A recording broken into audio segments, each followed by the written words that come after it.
باللہ من الشیطان الرجیم بسم اللہ الرحمن الرحیم الحمد للہ رب العالمین وصلی اللہ علی سیدنا محمد وآلہ الطیبین الطاہرین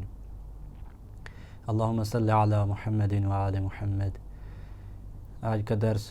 328 نمبر سوال کو بیان کرنے سے شروع کرتے ہیں۔ تو 328 سوال میں پوچھ رہے ہیں کہ اگر کوئی اپنے لباس یا بدن پر خون دیکھتا ہے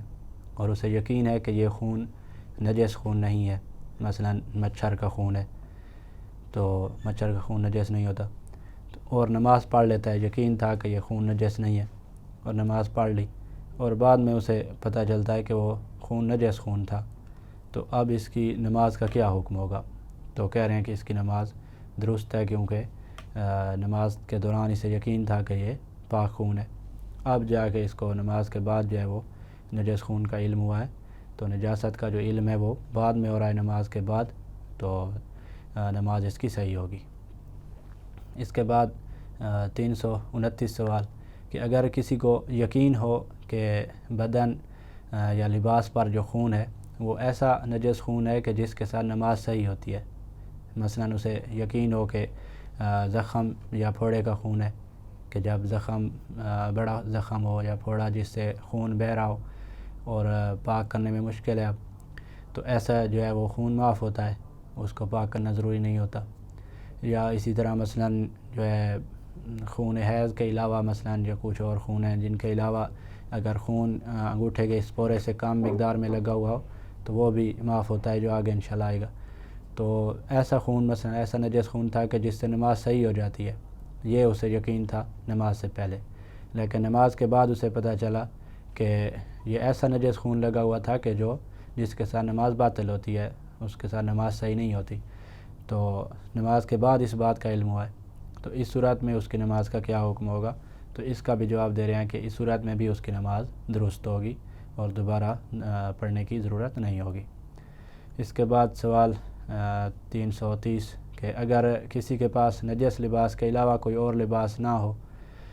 تو اس کی نماز کا کیا حکم ہوگا؟ فقط ہی اس کے پاس نجس لباس ہی ہے اور کوئی پاک لباس نہیں ہے، تو کہہ رہے ہیں کہ اس صورت میں وہ اس نجس لباس میں نماز پڑھے گا اور اس کی نماز درست ہوگی۔ اس کے بعد ہے کہ جن صورتوں میں نمازی کا بدن اور لباس پاک ہونا ضروری نہیں، وہ جو ہے وہ کون سی مثلا صورتیں ہیں؟ تو 5 صورتیں ہیں کہ اگر نمازی کا بدن یا لباس نجس ہی ہو تو اس صورت میں بھی اس کی نماز درست ہوتی ہے۔ تو پہلی صورت یہ ہے کہ جب خون کی مقدار درہم سے کم ہو، کہ خون کی مقدار یہ جو انگوٹھے کا پورا ہے اس سے کم ہو، تو اس میں جو ہے وہ نماز صحیح ہوتی ہے، لیکن اس کی چند ایک شرائط ہیں جو سوال 331 میں بتا رہے ہیں کہ مثلا پوچھ رہے ہیں کہ کن شرائط کے ساتھ اگر خون درہم کی مقدار سے کم ہو تو اس کی نماز درست ہوتی ہے۔ تو پہلی شرط یہ ہے کہ احتیاط واجب کی بنا پر درہم کی مقدار انگوٹھے کے اوپر والی جو گرہ کے برابر سمجھی جائے، تو پہلے یہ احتیاط واجب کی بنا پر درہم کی مقدار اس سے زیادہ نہیں ہونی چاہیے، تو یہی انگوٹھے کا جو پورا ہے اوپر والا، یہ جو اس کی جو ہے یہ جہاں گرہ لگی ہوئی ہے اس سے اوپرلی جو مقدار ہے یہ مقدار اس سے زیادہ خون نہیں ہونا چاہیے، پہلی یہ شرط ہے۔ دوسری شرط ہے کہ وہ خون کسی اور چیز سے ملا ہوا بھی نہ ہو، مثلا اگر خون جو ہے وہ مثلا ان کے ساتھ پیپ ملی ہوئی ہے یا پانی کے ساتھ ملا ہوا ہے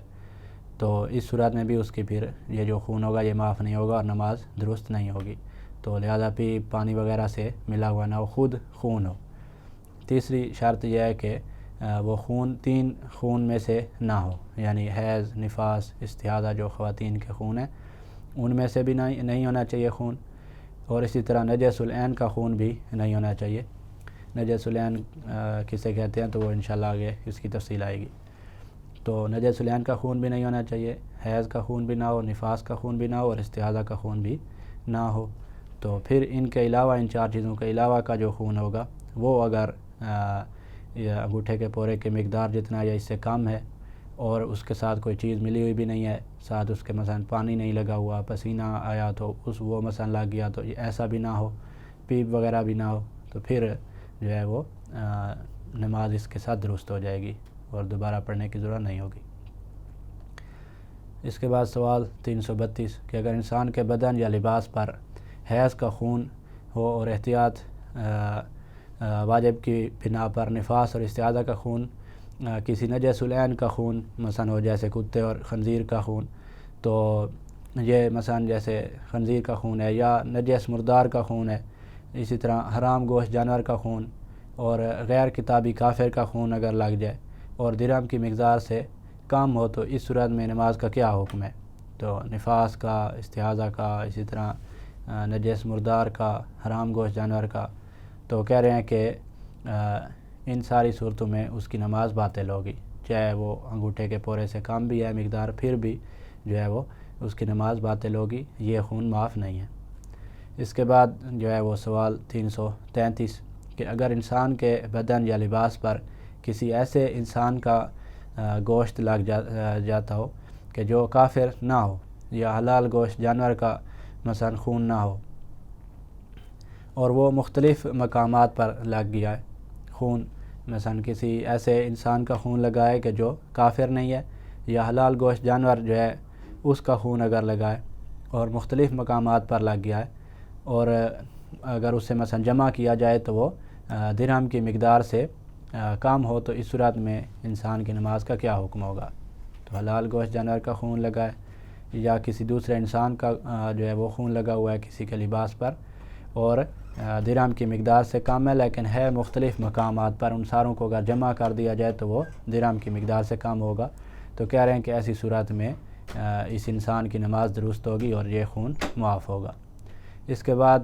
334 سوال کہ اگر انسان کو یقین ہو کہ جو خون اس کے بدن یا لباس پر لگا ہے وہ درہم کی مقدار سے کم ہے، لیکن اسے احتمال ہے کہ یہ خون نماز میں معاف نہیں ہے، تو اس صورت میں نماز کا کیا حکم ہے؟ تو کہہ رہے ہیں کہ اس صورت میں اس کے لیے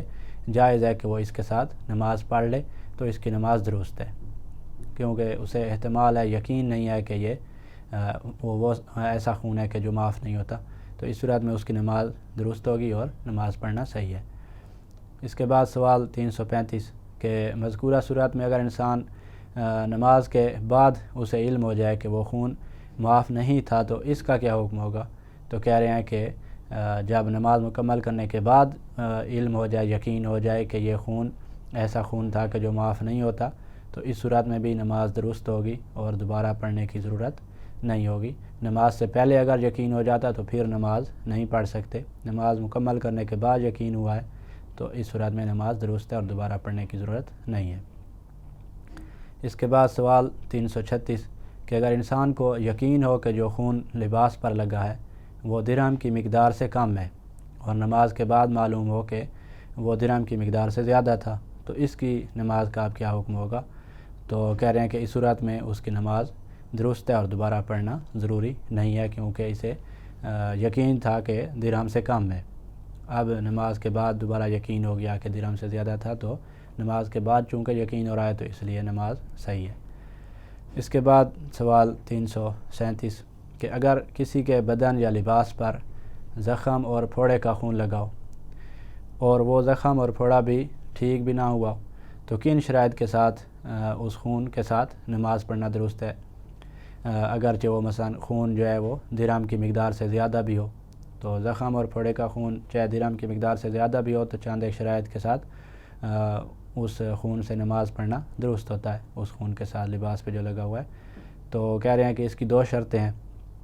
پہلی شرط یہ ہے کہ زخم اتنا بڑا ہو کہ انسان اس کی پرواہ کرتا ہو اور وہ جلدی ختم ہونے والا نہ ہو، اور عرف اسے معمولی نہ سمجھتا ہو، لوگ اسے ایسے زخم کو معمولی زخم نہ سمجھتے ہوں بلکہ وہ کہتے ہوں کہ یہ بڑا زخم ہے جس کی پرواہ کی جانی چاہیے، اتنا زخم ہونا چاہیے۔ دوسری شرط یہ ہے کہ خون زخم اور پھوڑے یا اس کے ارد گرد جسے عرف زخم یا پھوڑے کی مقدار میں حساب کرتا ہو سے تجاوز نہ کر چکا ہو۔ تو مثلا زخم اگر انگلی پہ لگا ہوا ہے تو ساتھ ہی جو خون لگا ہوا ہوگا تو عرف یہ کہے گا کہ یہ وہی زخم کا خون ہے اور زخم والی جگہ پہ ہی لگا ہوا ہے یا پھوڑے کے ساتھ ہی لگا ہوا ہے۔ اگر خون جو ہے وہ تجاوز کر کے ہتھیلی پہ آ گیا اب، تو اس کا جو ہے وہ عرف کہے گا کہ یہ جو ہے یہ خون علیحدہ جگہ پہ لگا ہوا ہے، تو اس خون کو پاک کرنا ہوگا۔ یہ جو ساتھ لگا ہوا ہے زخم کے، اس کو پاک کرنے کی ضرورت نہیں ہوگی اور اس سے نماز ہو جائے گی، چاہے درہم کی مقدار سے زیادہ ہی کیوں نہ ہو۔ اس کے بعد سوال 338 کہ اگر انسان کے بدن یا لباس پر زخم یا پھوڑے کا خون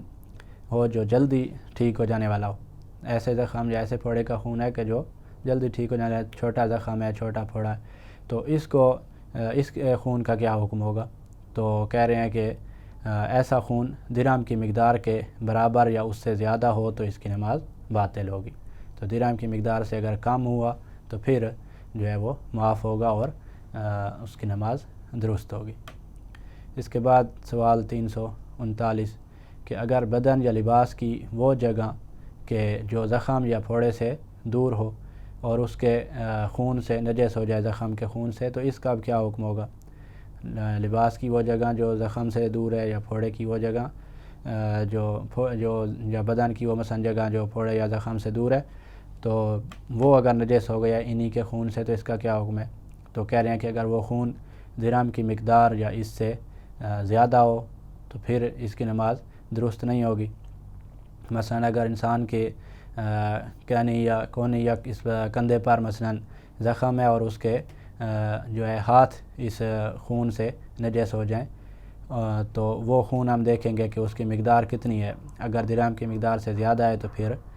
جو نجسات ہے اس سے نماز پڑھنا باطل ہوگا، اگر کم ہے اس سے تو پھر اس سے نماز پڑھنا درست ہوگا اور پاک کرنے کی ضرورت نہیں ہوگی۔ اس کے بعد 340 سوال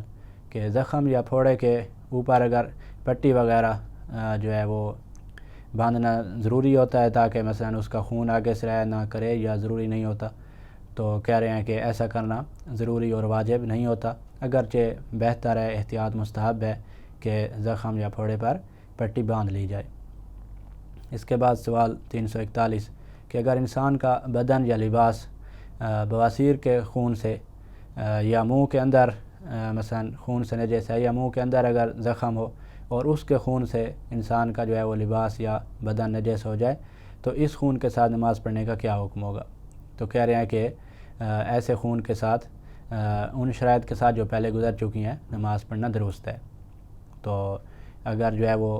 بواسیر والا مثلا خون ہے یا منہ کے اندر جو زخم لگا ہوا ہے تو وہ زخم بڑا زخم شمار ہو رہا ہے اور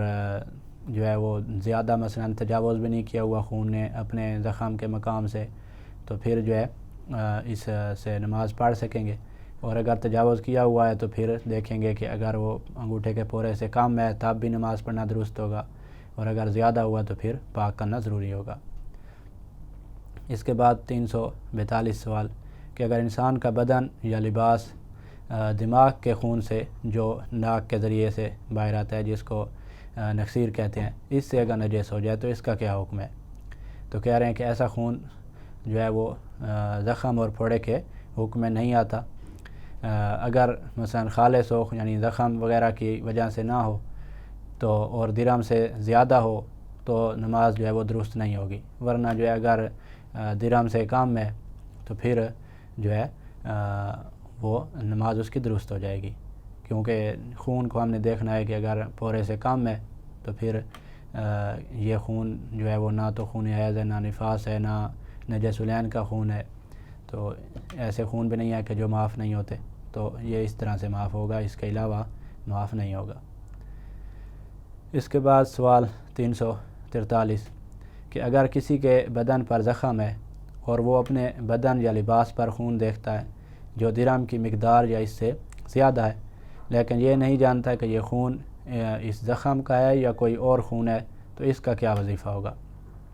تو کہہ رہے ہیں اس صورت میں احتیاط واجب کی بنا پر اس خون کے ساتھ نماز نہیں پڑھ سکتا، کیونکہ خون اس نے دیکھ لیا ہے، اب یہ نہیں پتہ کہ یہ خون زخم کا ہے یا کسی اور چیز کا ہے، تو درہم کی مقدار کے برابر ہے یا اس سے زیادہ ہے تو پھر وہ نہیں پڑھ سکتا اس کے ساتھ۔ اس کے بعد سوال 344 کہ اگر انسان کے بدن پر ایک سے زیادہ زخم یا پھوڑے ہوں تو اس کے خون کا کیا حکم ہوگا؟ تو کہہ رہے ہیں کہ وہ زخم یا پھوڑے اگر ایک دوسرے سے اتنے قریب ہوں کہ ایک زخم شمار ہوتے ہوں تو جب تک وہ ٹھیک نہیں ہو جاتے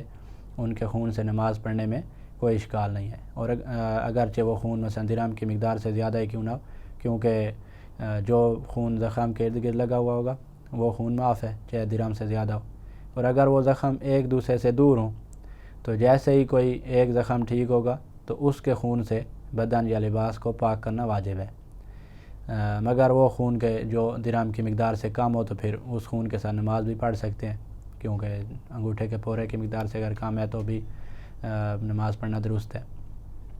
اگر اس سے زیادہ ہوگا تو جو زخم درست ہوتا جائے گا، ٹھیک ہوتا جائے گا، اس سے اپنے جسم کو یا اپنے لباس کو پاک کرتے جائیں گے۔ اس کے بعد نماز کی حالت میں نجس چیز کو اٹھانے کے احکام شروع ہو رہے ہیں۔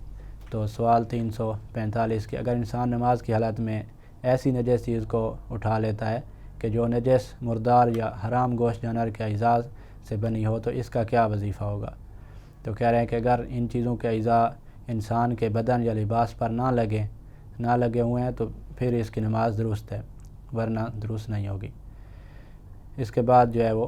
نمازی کے لباس کی شرائط بیان کر رہے ہیں۔ تو سوال 346 کہ نمازی کے لباس کی کتنی شرائط ہیں؟ تو نمازی کے لباس کی 7 شرائط ہیں۔ 5 شرطیں جو ہیں وہ مرد اور خواتین میں دونوں میں مشترک ہیں، اور 2 شرطیں صرف مردوں کے لباس کے ساتھ خاص ہیں، خواتین کو شامل نہیں ہیں۔ پہلی 5 جو مشترک شرائط ہیں وہ کون سی ہیں؟ پہلی شرط یہ ہے کہ ایسا لباس ہونا چاہیے کہ جو نماز میں بدن کی واجب مقدار کو ڈھانپ لے۔ تو لباس ایسا ہو کہ جو ہماری جتنی جگہ کا پردہ کرنا، جس کو ڈھانپنا چھپانا واجب ہے بدن میں، اس جگہ کو ڈھانپ لے۔ تو مرد کے لیے مثلا اس کی جو شرمگاہ ہے، اور خاتون کے لیے پورا بدن ڈھانپنا ضروری ہوتا ہے، تو ایسا لباس دونوں کا ہونا چاہیے کہ جو ان کے شرمگاہ، ان کے پردہ، جس جگہ کا پردہ کرنا واجب ہے انہیں ڈھانپ لے۔ دوسری شرط ہے کہ لباس پاک ہونا چاہیے۔ تیسری شرط ہے کہ احتیاط واجب کی بنا پر لباس جو ہے وہ مباح ہونا چاہیے، غصبی نہیں ہونا چاہیے۔ چوتھی شرط ہے کہ مردار کے اعضاء سے بنا ہوا نہیں ہونا چاہیے۔ 5ویں شرط ہے کہ درندے کے اعضاء سے بھی بنا ہوا نہیں ہونا چاہیے، اور احتیاط واجب کی بنا پر حرام گوشت جانور کے اعضاء سے بھی بنا ہوا نہیں ہونا چاہیے۔ پھر جو یہ 5 شرائط ہو گئی جو مرد اور خواتین سب کو مشترک ہیں۔ جو مردوں کے ساتھ خاص شرائط ہیں وہ 2 ہیں۔ پہلی شرط یہ ہے جو مردوں کے ساتھ خاص ہے کہ مرد کا لباس سونے سے بنا ہوا نہ ہو، اور دوسری اس کی شرط یہ ہے کہ مرد کا لباس خالص ریشم سے بھی بنا ہوا نہ ہو۔ تو اور خواتین جو ہے وہ سونے کے تاروں سے جو بنا ہوا لباس ہے وہ بھی پہن سکتی ہیں، ریشم کے جو دھاگے سے بنا لباس ہے وہ بھی پہن سکتی ہیں، لیکن مرد اس طرح کا لباس نہیں پہن سکتے۔ اس کے بعد جو ہے وہ نمازی کے لباس کی جو مشترکہ شرائط ہیں ان میں تھوڑا تفصیل ان کی بیان کریں۔ تو پہلی شرط یہ تھی کہ نمازی کا جو لباس ہے وہ بدن کی واجب مقدار کو چھپائے ہوئے ہونا چاہیے۔ تو اس میں سوال 347 کہ نماز میں مرد کے لیے کتنی مقدار میں چھپانا واجب ہے؟ تو مرد کو نماز کی حالت میں چاہے اسے دیکھنے والا کوئی ہو یا نہ ہو، اپنی شرمگاہ، آگے کے اور پیچھے کے جو شرمگاہ ہے، اعلیٰ تناسل اور مقعد جو ہے، ان کو چھپانا واجب ہے، اور بہتر یہ ہے کہ ناف سے گھٹنے تک مرد جو ہے وہ نماز کی حالت میں اپنے بدن کو چھپائے۔ اس کے بعد 348 سوال کہ خاتون کو نماز کی حالت میں اپنے بدن کی کتنی مقدار کو چھپانا واجب ہے؟ تو خاتون کے لیے نماز کی حالت میں اپنے تمام بدن کو چھپانا واجب ہے، حتیٰ کہ سر کے بال، گردن جو ہے، کلائی، پنڈلی وغیرہ، ان کو بھی چھپانا واجب ہے۔ اگرچہ وہ ایسی جگہ پر نماز پڑھ رہی ہے کہ جہاں اسے دیکھنے والا کوئی بھی نہیں ہے، پھر بھی پورا بدن جو ہے اس نے چھپانا ہے، اس پر واجب ہے۔ اس کے بعد سوال 349 کہ خاتون کے لیے نماز کی حالت میں بدن کی کون سی چیزیں چھپانا واجب نہیں ہے؟ تو خاتون کے لیے نماز کی حالت میں 3 چیزوں کا چھپانا واجب نہیں ہے۔ ایک، چہرے کی وہ مقدار کہ جسے عام طور پر مکنا نہیں چھپاتا، اس کو ڈھانپنا واجب نہیں ہے۔ دوسری، ہاتھوں کا کلائیوں سے لے کے جو ہے وہ انگلیوں کے سرے تک، یہ بھی چھپانا واجب نہیں ہے۔ تو کلائیاں بھی نہیں چھپانی، اور کلائیوں سے آگے انگلیوں کے سرے تک یہ جو ہاتھوں کی جگہ یہ بھی چھپانا واجب نہیں ہے۔ تیسری جو چیز ہے جو چھپانا واجب نہیں ہے جسم کا حصہ، وہ پاؤں کا ٹخنوں تک ڈھانپنا یہ ضروری نہیں ہے۔ اگرچہ یہ یقین حاصل کرنے کے لیے کہ خاتون کے بدن کی واجب مقدار کو چھپا لیا ہے، چہرے کے اطراف کا بھی کچھ حصہ اور کلائیوں اور ٹخنوں سے نیچے کا کچھ حصہ یہ بھی چھپانا ضروری ہے، تاکہ خاتون کو یقین ہو جائے کہ میں نے اپنا جو واجب ہے وہ ادا کر دیا ہے۔ اس کے بعد 350 سوال کہ نابالغ لڑکی کے لیے نماز کی حالت میں بدن کی کتنی مقدار چھپانا ضروری ہے؟ تو نابالغ لڑکی کے لیے بھی نماز کی حالت میں بالغ لڑکی کی طرح تمام بدن کو چھپانا شرط ہے، اگرچہ سر، بال اور گردن کا جو چھپانا ہے یہ نابالغ لڑکی کے لیے ضروری نہیں ہے۔ اس کے بعد 351 سوال کہ خاتون کے لیے نماز کی حالت میں پاؤں کے تلوے کا چھپانا واجب ہے یا واجب نہیں ہے؟ تو کہہ رہے ہیں کہ خاتون جس جگہ نماز پڑھ رہی ہو، اگر وہاں کوئی نامحرم مرد موجود ہے اور وہ خاتون کے تلوے کو دیکھ سکتا ہے تو پھر چھپانا واجب ہے، اور اگر نامحرم موجود نہ ہو تو پھر چھپانا واجب نہیں ہے۔ تو جرابیں وغیرہ مثلا جو ہے اگر نامحرم نہیں ہے تو پھر پہننا واجب نہیں ہوگا۔ اس کے بعد 352 سوال کہ اگر خاتون نماز کی حالت میں نامحرم کے سامنے پاؤں کے تلوے کو نہیں چھپاتی تو اس کی نماز کا کیا حکم ہے؟ تو کہہ رہے ہیں کہ وہ گناہ گار ہوگی، لیکن اس کی نماز درست ہے، کیونکہ نماز کی جو جتنی مقدار چھپانا واجب تھی نماز کی حالت میں عموماً اگر نامحرم نہ ہوتا تو وہ اس نے ادا کی ہوئی ہے، واجب اپنا ادا کیا ہوا ہے۔ یہ نامحرم کی وجہ سے چھپانا واجب تھا، تو اگر نہیں چھپایا تو گناہ گار ہوگی، جیسے نماز کے علاوہ گناہ گار ہوتی ہے۔ اس کے بعد 353 سوال کہ مرد اور خاتون کا نماز کی حالت میں بدن کو ڈھانپنا صرف واجب نماز کے ساتھ خاص ہے یا مستحب نمازوں میں بھی ڈھانپنا واجب ہے؟ تو کہہ رہے ہیں کہ اس حکم میں مستحب اور واجب نماز میں کوئی فرق نہیں ہے، دونوں نمازوں میں جو ہے وہ اپنا بدن کو ڈھانپنا ان کے لیے واجب ہے۔ اس کے بعد سوال 354 کہ اگر انسان جان بوجھ کر نماز کی حالت میں اپنی شرمگاہ نہ ڈھانپے تو اس کی نماز کا کیا حکم ہوگا؟ تو کہہ رہے ہیں کہ ایسی صورت میں انسان کی نماز باطل شمار ہوگی۔ پھر 355 سوال کہ اگر انسان بھول کر یا غفلت کی وجہ سے نماز میں اپنی شرمگاہ نہ ڈھانپے تو اس کی نماز کا کیا حکم ہے؟ تو کہہ رہے ہیں کہ اس صورت میں اس کی نماز درست ہوگی اور اسے دوبارہ نماز پڑھنے کی ضرورت نہیں ہوگی۔ اس کے بعد انشاءاللہ اگلے درس میں والحمدللہ رب العالمین۔